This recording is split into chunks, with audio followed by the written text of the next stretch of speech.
Hi everybody, all my followers, welcome to another video.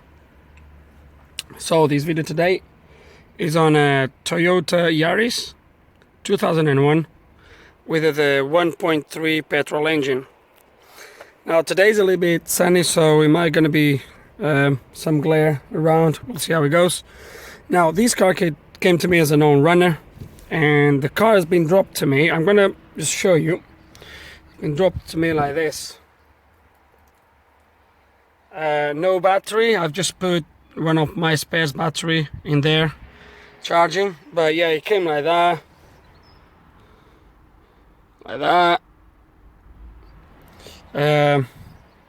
someone has been trying to do something on this, obviously, and I don't like to start works like this because I haven't seen this until they dropped me the car, gave me the key.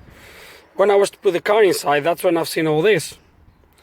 You know, obviously someone has been messing about. There's two ECUs, as you can see. One has been opened. I don't even know where to start with this. Right. Battery is in there, it's charging. I'm gonna leave it to charge a little bit.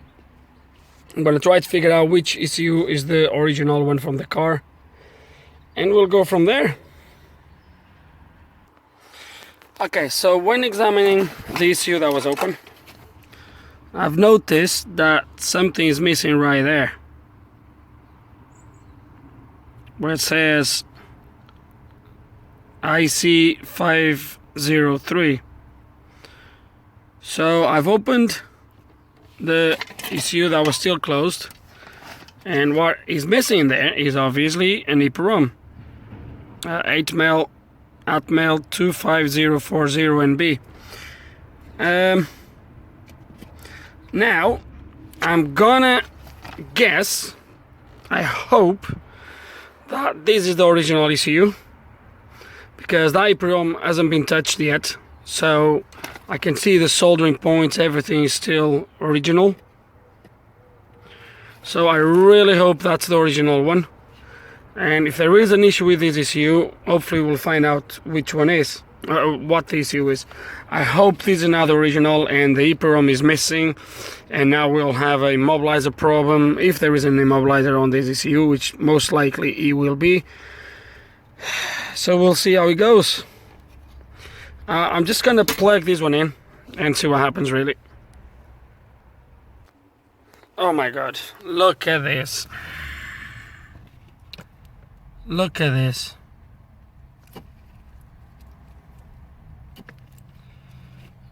If I would have seen this before, I can tell you now, I don't know if I would take this job.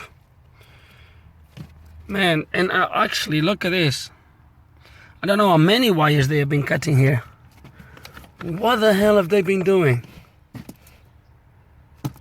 Seriously?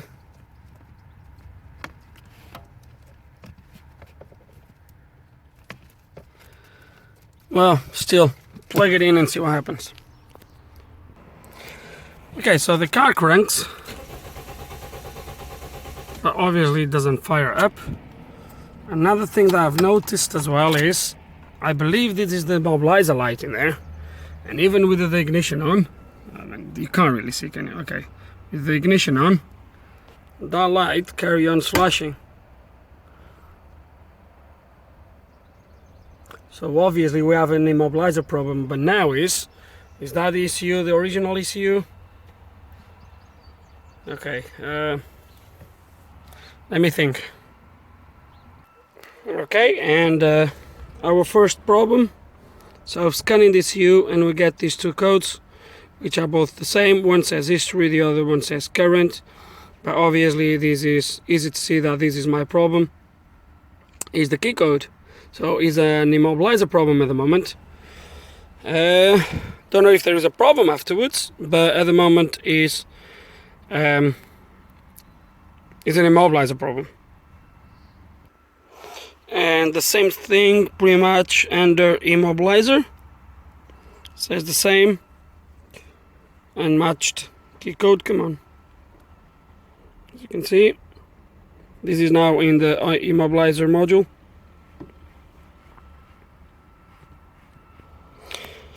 Okay, so we have an immobilizer problem, and the first thing I'm going to do now is, because I'm not 100% sure, so I'm going to research, is understand if the immobilizer communicates, if the key transponder goes straight into that module, into the engine module, or if there is a separate immobilizer box. Some Toyotas, I know they used to have an immobilizer box underneath here, so I'm going to check that, and then the immobilizer box sends the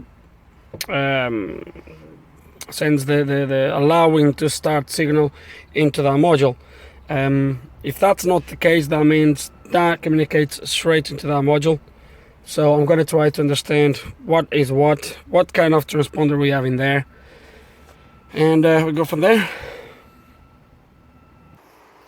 Okay, and the immobilizer is actually part of the engine ECU, because with the engine ECU disconnected, I get no communications with the immobilizer system. So it's good that we know everything is right here. And this is the key. I've dismantled the key. That's my transponder. I'm gonna take everything to my workshop and see what we can do. Okay guys, MaxiSys doesn't give me the option to program keys or transponders. So otherwise I'll just get a new transponder and would try to program it. That's not possible. So I'm going to try something else. So I've read this transponder, and this is a 4C Texas. Now, if I recall this correctly, this data here is the key data. And this data is going to be, well, not that one. The data from the other key is going to be somewhere inside this EEPROM. So if I read this EEPROM and I swap the data from the previous key with that data, I should resolve the problem with the immobilizer. So that hopefully it will work. I remember doing this on a Toyota Corolla long before YouTube. But the Toyota Corolla had the IMO box before the engine ECU. It seems that in this case everything is in there, but hopefully the principle is the same. It might not gonna work. I haven't done any research yet. I'm just gonna try really. Take that EEPROM, read it, and see if I can find any data. Any key data is gonna be similar to this anyway.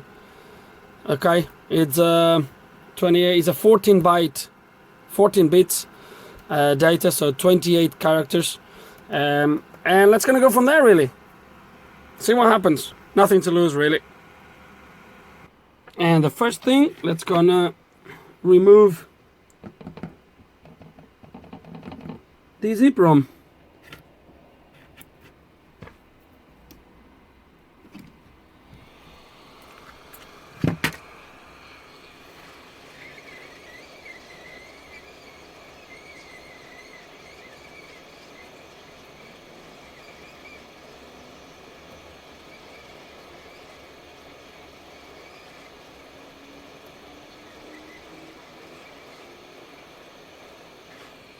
Go. And now let's gonna read it.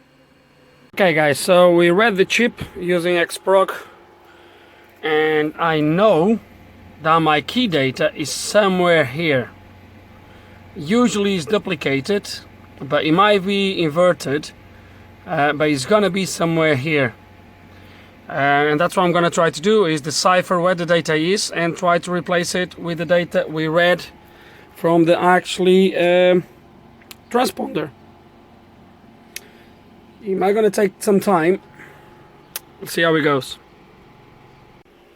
Okay, so as I was going through my stuff, try to figure out where the data would be. I know it's somewhere in this area here. But what I've realized is that EEPROM does actually have a function for this. It's for the 25020, not the 25040, but hopefully it will work. Nothing to, well, I have nothing to lose really. So I've done it already, so I'm not going to be able to show you, but basically what EEPROM does is You connect the EEPROM on here, which I did, if you can see in there. And as you follow instructions, basically what EEPROG does is reads the chip, tells you how much keys you have, which keys you have recorded, which in my case was 3 keys, was 2 master and 1 service key, which at the moment doesn't show no longer, because what I've done is then you take the transponder, you put it into there, okay, and you press the little button there, and that basically reads the data from the transponder and writes that into the chip. Hopefully it did it right, and hopefully it's gonna work. We're gonna test it and see if it worked. If it worked, it's a bonus. And just in case if this doesn't work, I don't wanna have to be soldering and desoldering the chip all the time. So I've done the same as I've done, if you watch my videos, as I've done for the Modus steering. I've just soldered all these wires into this adapter.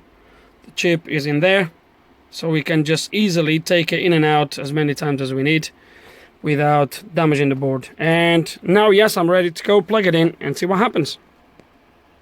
And the first attempt, there's no joy.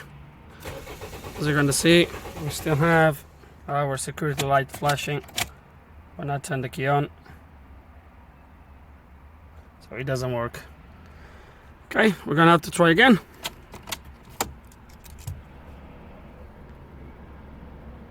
Okay, so that didn't work. So what I've done next, I read the chip again now that obviously it didn't work. There's one thing that I've noticed is every time I try to read the key with EEPROG, it gives me different data. So I don't think this is reading the chip correctly. Now, what I've done though is I've read the chip again with the X-PROG, and I put on a comparison software to see exactly what EEPROG has changed. And I want to show you. The only thing EEPROG has changed is this appear look. So you remember me saying that I thought would be the data would be somewhere here, if you remember. Through this, EEPROG only attempt to change these up here. And if you actually look, this is the original file at the top. This is the one EEPROG tried to change. And if you see, we have a repetition 3 times. Look, 35, 13, 9C, 35, 13, 9C, 35, 13, 9C. I believe this is obviously because it's and then you should have other keys here. After another 05, you might have, for example, 52,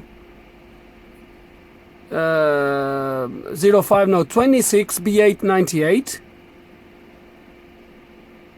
Okay, and then you have all these zeros, and then 26, B898. This is another key lock.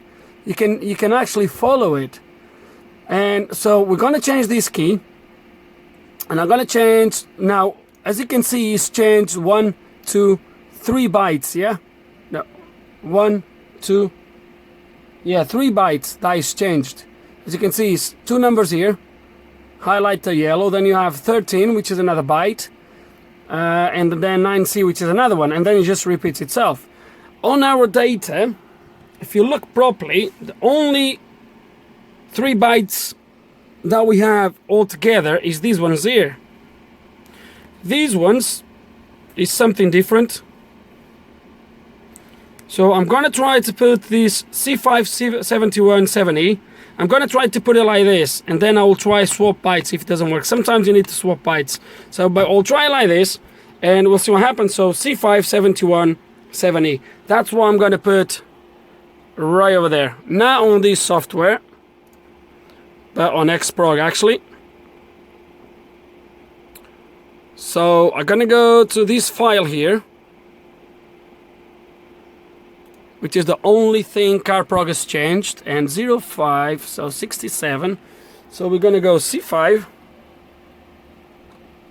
C5,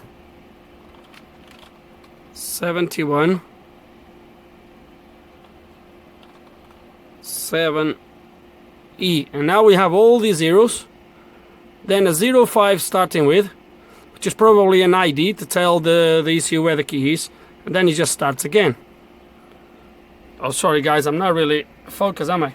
So anyway, so as you see, is after the 05, I'm just adding those 3 bytes, then all these 0, another 05, another 3, and it repeats 3 times. I'm going to change these to what I've changed already here. Write the chip again and try again. And let's try again.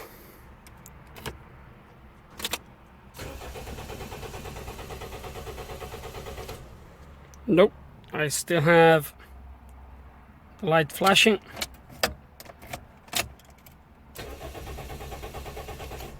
Still a no-no. It's gonna try to swap the bytes and see what happens. And I want to show you the following. Right, this is right, like end of the day, because of I got trapped with other stuff and doesn't matter. But you can see the security light is flashing. You're going to see that when I put the key on and I turn the key, the light stops flashing. And if I start the engine,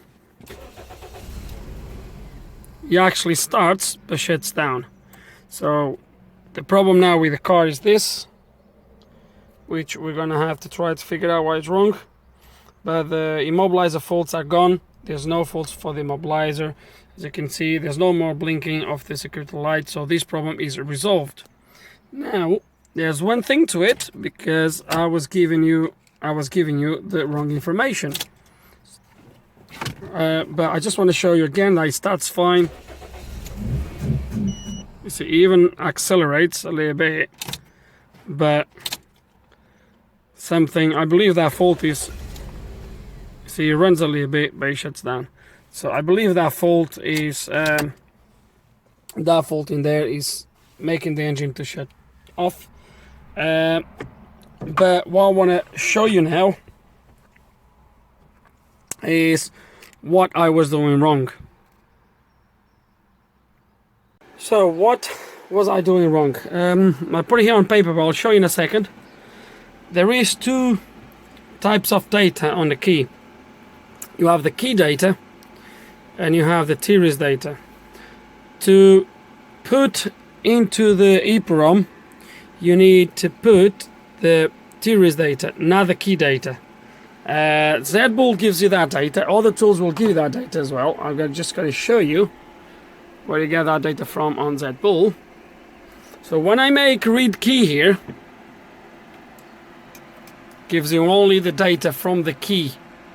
And what I'm going to show you is that when I read the data here, it's going to give you the key data, which is going to be exactly the same. But then it's going to give you the T-RIS data right underneath. You're going to see there, yeah? T-RIS format. 7E, 97, 7D, 67, 05, blah, blah, blah. Which is that data there. Another thing that I was doing wrong, and I do apologize, I'm correcting that. I told you that these would be the IMO data for our key. Is not. Is these bytes here after the 7E. This is the bytes. These 4 bytes here is the data you need to add into the key. Okay? Now, when I realized this, what I have done is, because I was not sure if you need to use the data like this, if you need to swap bytes or whatever. So what I've done was, and I'm going to read the chip again for you guys, just hold a second, because I haven't finished yet. So I'm going to now take all these and put the chip back on properly. But before that, I'll just put it back onto the X-PROG and I'll read it, and you're going to see exactly what I put in there to be able to start the engine. And let's gonna read it.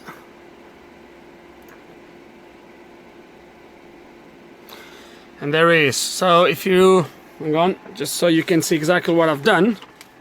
So there is 3 keys for this car, or it was 3 keys. So it was 1 key here right at the top, then it repeats here and repeats here, then over here starts another key, another one here, Then right here starts another one there, and another one there. And what I've done is on key number 1, I swapped the bytes. So I've started, if you can see in there, I've started 05, start from right there. I've started, if you see in there, I've started right above the paper. I've started 0567 and then 1797. So I start the opposite. Then on the next one, which starts right there, I done swap bytes. So 1797, the first two bytes, and then 0567, swapped bytes again.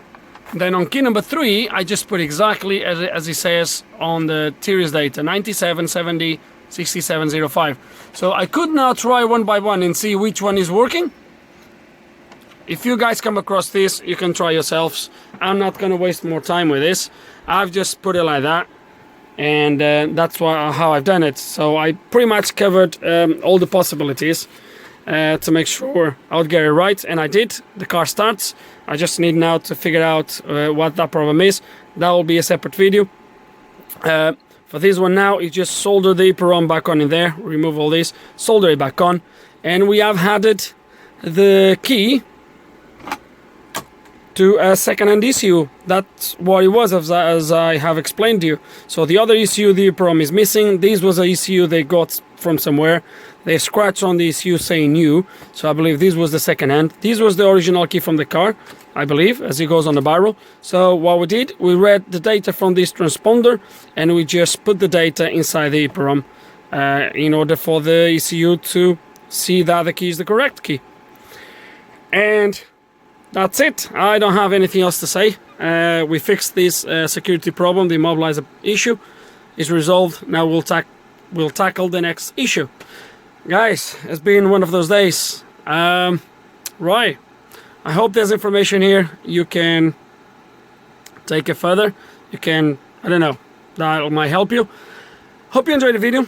If you still have any questions, any comments, please put them below.